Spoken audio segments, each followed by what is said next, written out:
Les dieux du Japon sont avec moi aujourd'hui.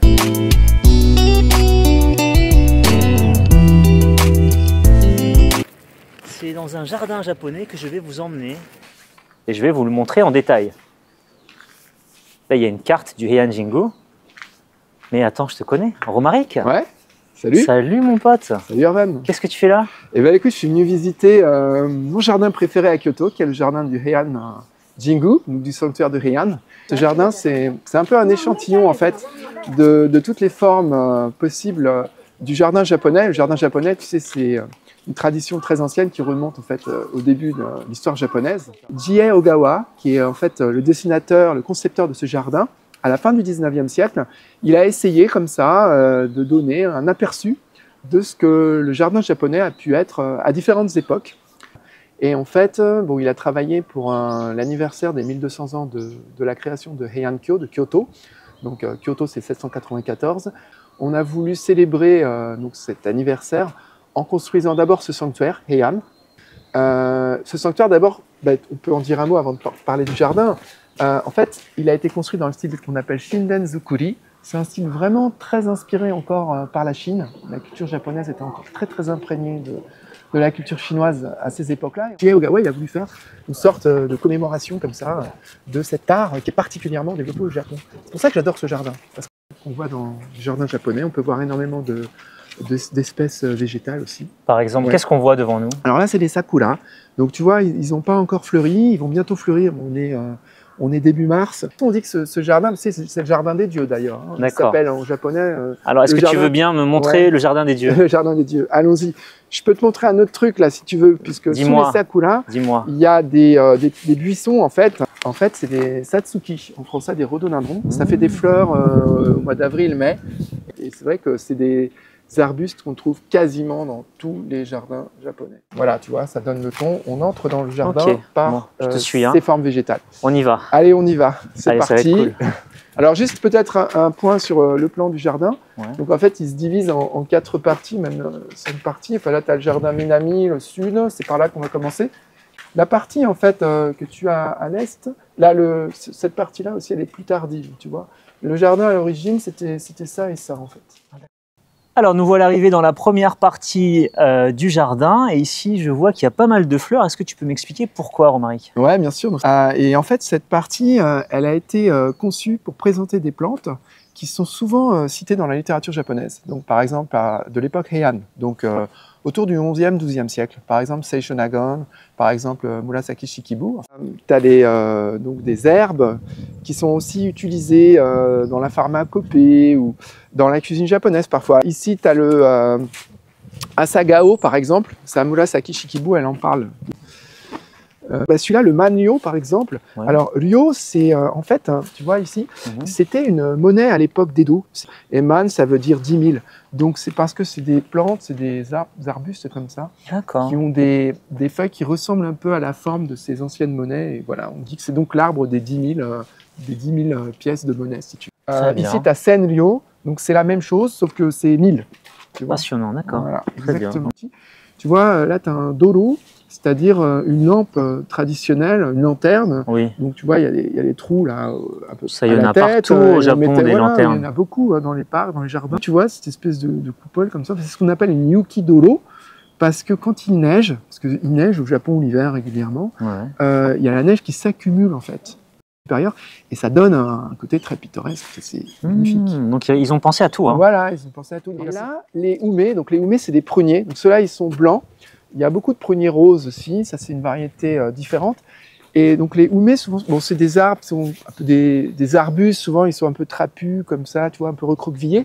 Et à l'époque de Heian, c'était l'arbre qui était le plus valorisé, beaucoup plus que les sakura. Alors attends, là-bas, je vois au fond, attends, c'est quoi, c'est un wagon? Qu'est-ce que fait un wagon dans un jardin? Explique-moi, ça m'intrigue. C'est un ancien, en fait, c'est l'ancien tramway de Kyoto. Voilà, donc c'est aussi pour célébrer un peu, on va dire, le côté moderne de Kyoto, qui est une ville traditionnelle, qui est la ville vraiment historique, mais qui était aussi au 19e siècle, finalement, un peu la vitrine moderne du Japon avec Tokyo. Pour reprendre un laïus, comme on dit, une expression faite et refaite entre le Japon, Kyoto, entre tradition et modernité, toujours. Voilà, c'est ça, exactement. Ouais.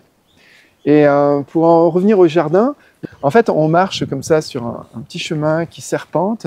Et ça, c'est typique des ce qu'on appelle des Chisei Kayu Teien, c'est-à-dire les chemins avec des étangs, pardon, les jardins avec des étangs. C'est-à-dire, en fait, c'est des jardins promenades en français, on dirait. Cette conception, c'est vraiment plutôt l'époque d'Edo. En fait, le jardinier ici, tu vois, Oui. dans ce type de jardin, dans le jardin promenade, en fait, il choisit l'itinéraire par lequel il veut nous présenter ce qu'il a composé. En fait, c'est un peu comme faut voir ça un peu comme un tableau, tu vois. Il met des couleurs, il met des plantes, il va mettre, il choisit ses variétés aussi. Il se fait plaisir fonction, en fait. Voilà. Et parfois, il y a des effets comme ça où le jardinier nous emmène Tiens, regarde. sur un point de vue auquel on s'attendait pas du tout. Tu t'attendais à voir un pin qui coupe le chemin? Ouais, bah ça c'est un arbre aussi qu'on trouve très fréquemment dans les jardins japonais. En fait, le pin, c'est un arbre qui représente un peu la vénérabilité parce que en fait, les pins vivent très très longtemps. Les Japonais adorent représenter cette idée-là. Et tu vois, ici, on a laissé une béquille. Donc, attends, pour on va s'en approcher voilà. un petit peu, je la vois pas. Et dans les jardins japonais, on trouve ça très souvent en fait. C'est-à-dire que l'arbre, on va essayer de l'aider on va essayer de l'aider à vieillir sans s'effondrer. Donc ça, et du coup, c'est très très beau. Du coup, ça donne un côté pittoresque. Tu sais ce que j'aime bien dans ce jardin, moi, c'est qu'il n'y a pas grand monde. Ouais. Il y a un anaba un petit peu malgré tout. Ouais, c'est-à-dire, comme on dit en japonais, anaba, c'est un endroit un peu caché. Voilà. Je pense que c'est un nanten, ça, tu vois, avec les boules rouges. C'est un nanten. Donc le nanten, c'est un arbuste qu'on trouve très fréquemment dans les jardins ou devant les maisons aussi, parce qu'on dit qu'en fait, il protège contre les mauvais esprits, contre les influences néfastes. Ouais. On pense qu'il y a des directions fastes ou néfastes, notamment ils appellent ça le Kimon, le nord-est, c'est une direction néfaste. Et souvent on plante des nanten justement face au nord-est. Donc les mousses, elles sont aussi savamment effectivement entretenues. Donc dans ce jardin, on voit beaucoup de mousses. Les mousses, elles aiment l'ombre, elles n'aiment pas trop le soleil. Enfin, il faut qu'elles soient souvent un petit peu protégées par les canopées pour bien se développer. Et qu'est-ce qui te plaît à Kyoto? Qu'est-ce qui te retient à Kyoto? Pourquoi tu t'es enraciné à Kyoto? J'aime cette ville pour son histoire, sa beauté, sa sérénité, sa sécurité. C'est quand même une ville où on n'est pas obligé d'attacher son vélo, tu vois. En gros, il se passe. D'ailleurs, j'ai vu que tu avais laissé ton vélo avec le sac dans le panier. Bien sûr, ouais. Bon, alors, j'essaie d'éviter de laisser un portefeuille dans le sac quand même, mais on peut laisser un sac avec un vêtement. Au-delà de ça, c'est, je sais pas, une ville qui me fascine. J'aime beaucoup les jardins. C'est une ville où on a des jardins extraordinaires partout. Les Kyotoïtes, je trouve qu'ils sont très sympas. Ils n'ont pas forcément cette réputation-là auprès des autres. Mais quand on les connaît. Le petit ruisseau, donc artificiel, qui a été conçu par Jirei Ogawa, et on voit qu'il a mis des pierres au milieu, et en fait, ça fait un son d'eau. Et ça, c'est quelque chose qui a été aussi volontairement conçu. Donc, c'est pas, comme tu disais, rien n'est laissé au hasard. Tu veux dire que les pierres ont été mises là, dans l'optique de produire un son? Ouais. En fait, Jirei Ogawa, il s'amuse à faire des effets de relief avec des pierres qui sont posées sur les cours d'eau pour faire des sons, pour faire des sonorités, etc. C'est un jardin qui touche tous les sens, en fait. La vue, et bien sûr l'odorat avec les fleurs, mais aussi l'ouïe, en fait. Et puis le toucher, si on veut toucher les pierres, les pierres, elles sont hyper importantes dans les jardins, à telle enseigne que parfois les pierres, on va même les chercher dans d'autres régions, tu vois.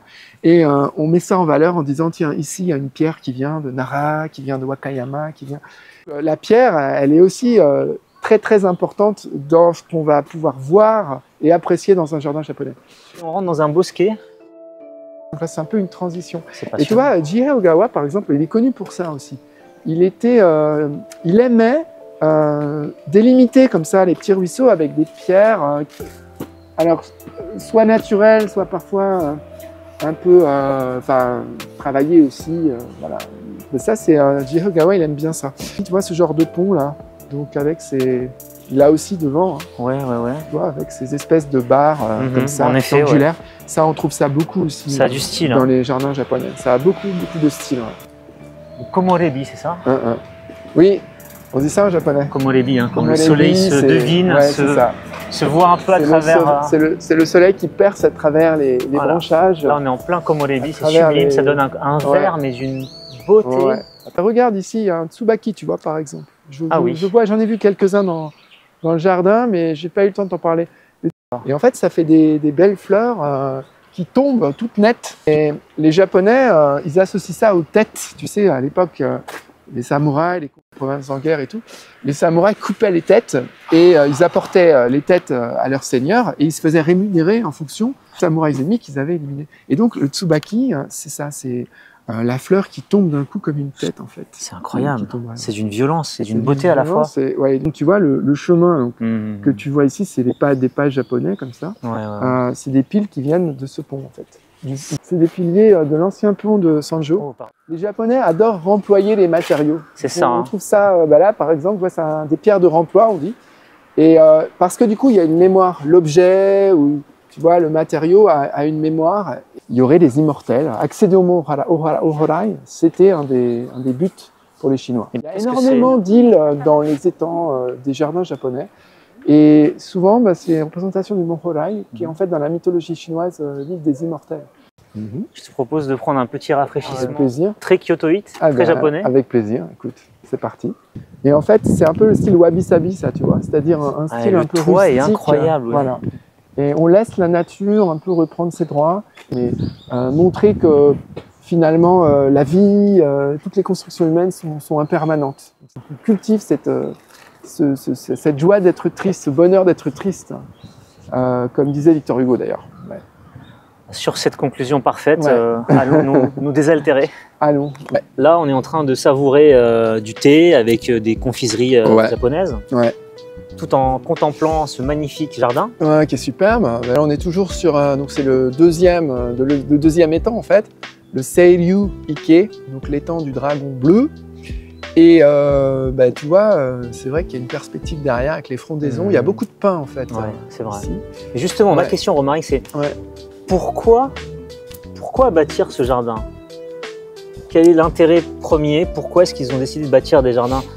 En fait, ça dépend des époques historiques japonaises. À l'époque d'Edo, il y a vraiment l'idée, justement, avec ces kaiju teien, donc les jardins de promenade, c'est le jardin d'agrément, quoi. C'est faire plaisir au public. Alors, la plupart des jardins étaient aussi construits dans des résidences aristocratiques, donc c'est pas forcément public. En fait, mais enfin, public, en tout cas, faire plaisir à ceux qui les fréquentaient ou qui pouvaient les fréquenter.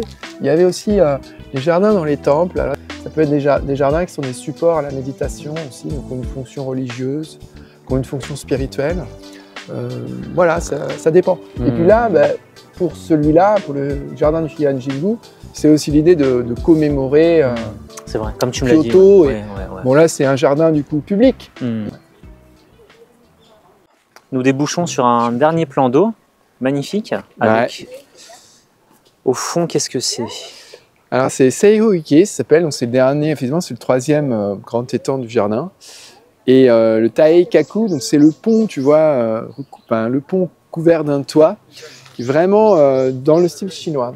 Et ça, c'est considéré comme vraiment une des, on va dire, pièces majeures de ce jardin. Et ce Taekaku, donc, il rejoint, tu vois, les deux rives de l'étang. Et il y a un oiseau au sommet. Ouais, c'est un phénix, donc, que tu peux trouver parfois sur le toit de certains bâtiments. C'est un oiseau qui est très présent, d'origine chinoise aussi, hein, donc, qui représente la splendeur, la magnificence, la protection, longévité, voilà. Et en fait, ici, bon, le grand point important, je dirais, derrière ce pont, c'est ce qu'ils appellent en japonais le shake, le paysage emprunté. Donc, tu vois ici la colline, en fait, à l'horizon, qui bouche l'horizon. C'est évidemment, c'est pas dans le jardin, mais on a l'impression que c'est dans le jardin. Bon, c'est ça l'idée du paysage emprunté, comme des paysages en arrière-plan qui vont se mêler au jardin. On peut déjà admirer quelques cerisiers en fleurs. Celui-ci est précoce et il fait le bonheur des touristes. C'est peut-être un kawazu sakura, parce que c'est une autre variété qui est, elle, très précoce. Et eux, ils fleurissent souvent, ça peut même commencer fin février en fait. Un kawazu, par exemple, fin février, c'est déjà tout est rose. Magnifique, magnifique. Devant le sakura, on a deux pierres. Donc là aussi, c'est quelque chose de très fréquent. Parfois, ça représente aussi des bouddhas. D'accord. Voilà, encore un exemple de soundscape, tu vois. Jie Ogawa, voilà, il aimait les cascades aussi. Donc ça, c'est une cascade artificielle en fait. Hein. Et tu vois, la cascade, elle débouche. C'est un cascadophile. Un cascadophile, ouais. Au Japon, on apprécie les cascades, même pas depuis très longtemps. Ouais. Souvent, les cascades naturelles, même, elles sont Ouais, fléchées. ouais, ouais. Il y a des, tu vois, des parcours. Les cascades sont toujours adorées au Japon. C'est aussi l'idée du soundscape. Donc, le fait que l'eau s'étale comme ça et passe, tu vois, chemine à travers tous ces petits ruisseaux là, c'est conçu, quoi. Voilà, alors on se dirige vers le pont de la Paix. Ouais. Alors juste avant, tiens, regarde, il y a aussi, tu vois, les racines. Donc ça donne un côté un peu irrégulier, Tout à fait. brut. Mais c'est toujours valoriser l'aspect brut un peu des choses au Japon. On essaye de faire en sorte que ça soit pas complètement fini, quoi, qu'il reste toujours quelque chose d'un peu irrégulier. Ouais, donc là c'est le pont de la Paix, on dirait Teien, Magnifique. Hachi. Et puis tu as des espèces de corbeaux comme ça qui permettent de relier en fait Ouais. l'architecture verticale, Ouais, voilà, ouais. à la charpente. Ouais. Ça s'appelle des Tokyo, tu vois. Ouais, ouais. Et tu vois le blanc, parce que tu le retrouves aussi Ouais, beaucoup ouais, ouais. dans les temples, c'est pour les insectes, etc. C'est des traitements en fait. Alors, les carpes, ça peut vivre, on dit, jusqu'à 100 ans. Et puis Incroyable. en Chine, c'est aussi très important la carpe. Ça a été Symbole c'est le de longévité. de la longévité, de la Ouais. force, de la virilité. Les Ouais. carpes peuvent remonter les cascades, on dit, tu sais. Est-ce que c'est vrai? Bien sûr que non, on ne peut pas remonter une cascade. Et du coup, c'est associé à la fête des garçons. On va mettre des carpes sous forme de manche à air, un peu, tu sais, dans les rues, devant les maisons, etc. Alors tout à l'heure, Romaric, tu m'avais parlé un petit peu des îles. Donc là, justement, c'est bien, on a une vision d'ensemble assez sublime. Ouais, superbe. Avec les buissons, tu vois, les pins, etc. Alors là, c'est certainement deux îles qui représentent l'île de la Tortue et l'île des Cigognes. C'est deux animaux qui représentent, alors pour la tortue, la longévité. Et puis la cigogne, ça représente l'ascension vers le ciel aussi, tu vois. Donc la tortue, c'est terrestre, la cigogne, c'est plutôt céleste. Et il y a un concept qui est intéressant, c'est le concept de mitate. Le mitate, dans l'art japonais, et notamment dans les jardins, c'est la suggestion. C'est-à-dire, l'artiste suggère quelque chose, mais c'est pas décryptable facilement. Les Japonais s'amusent à essayer de trouver comme ça, tiens, qu'est-ce qu'il y a derrière ça? Qu'est-ce qu'il sait? Qu'est-ce qu'il a voulu représenter? Les Japonais considèrent qu'il y a 3 jardins qui dominent tous les autres au Japon. Il y a celui de Kanazawa, il y a celui d'Okayama, et il y a celui... Mita. Ouais, c'est ça. Je pense que Heian Jingu n'a pas à pâlir. Hein. Non, pas du tout en fait. On va sortir, on va quitter ce jardin. Donc merci encore une fois pour ton érudition. Non, mais c'est un plaisir de partager cet intérêt que je joue au jardin. C'est un plaisir de passer un moment avec toi aussi, Herman. Je dois avouer que grâce à toi, mon intérêt pour les jardins japonais a été renforcé. Moi aussi, je vais devenir un expert en jardin japonais, croyez-moi. En même temps, j'ai le meilleur maître à mes côtés. Je n'irai pas jusque-là, mais en tout cas, j'espère que j'ai pu partager le maître Jedi des jardins. Et puis peut-être susciter de l'intérêt pour ceux qui viendront au Japon. Ce qui est magnifique dans le jardin, c'est qu'en fonction du temps qu'il fait, en fonction de la personne avec qui tu y vas, et de la saison. Et de la saison. Donc en fait, il y a plein de paramètres qui rentrent en compte et c'est jamais ennuyant. Et tout est dans le regard de l'observateur. On découvre toujours des nouvelles choses. C'est comme la physique quantique. Voilà. Tout est dans le regard de l'observateur. Voilà, donc ici nous nous retrouvons sur l'esplanade du Heian Jingu. Donc j'espère que vous avez aimé ce petit moment en ma compagnie et celle de Romaric. Salut. Nous vous disons à très bientôt. À bientôt. Si cette vidéo vous a plu, je vous invite à mettre un petit commentaire ou à la liker ou à vous abonner. En tout cas, ce n'est que le début de notre collaboration. Mais ouais. Écoute, il y a déjà une vidéo que j'aimerais faire avec toi. C'est peut-être revenir ici et parler du sanctuaire. Parce qu'on a parlé des jardins, mais voilà. Il y aura peut-être des choses. Allez, sur ce ciel bleu magnifique, ce temps magnifique à Kyoto, au Heian Jingu, nous vous disons à très bientôt. Comme on dit en japonais, matane. Matane.